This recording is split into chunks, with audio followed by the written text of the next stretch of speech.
Hello, my name is Mohammed Mohtashim Sadek and my roll number is M00904156 and this is my assignment. Uh, so basically this is task 1 where we are asked to find the inverse of a robot control arm using ANN regression. This is the part where we have imported all of our libraries that we will be using to uh, to make the code work. This is where we have actually created the links for the robot.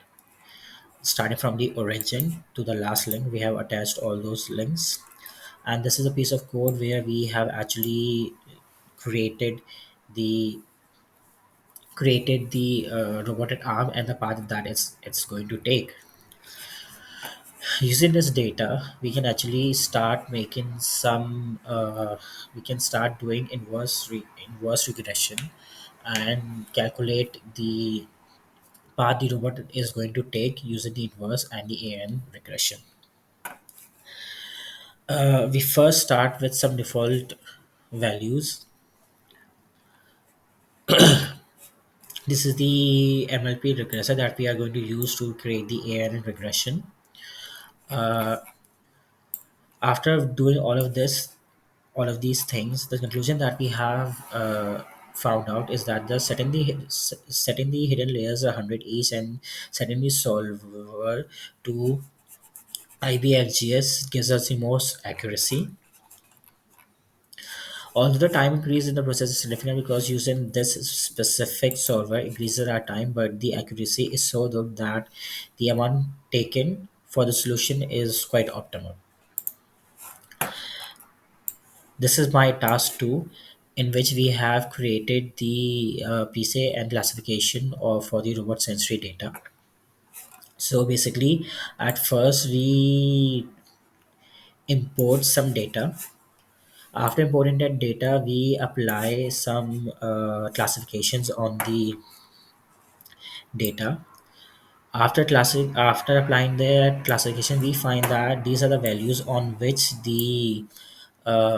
on which we get the best result after learning. After that, we start doing the PCA. We do the PSA keeping in mind these values so that we can find a better solution. We have different dimensions for our system, and then we calculate the data after using different dimensions. What we have observed is that after the 42% accuracy, which we have around here, after that accuracy, the accuracy starts decreasing. Why? Because the our values form a binomial distribution chart that at the center the values are the highest and at the corners it's the lowest. And this happens after the 150 dimension mark.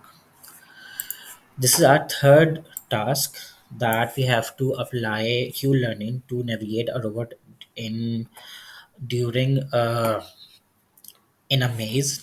We first create some functions for the directions and the robot and the agent itself, after which we start applying the learning data.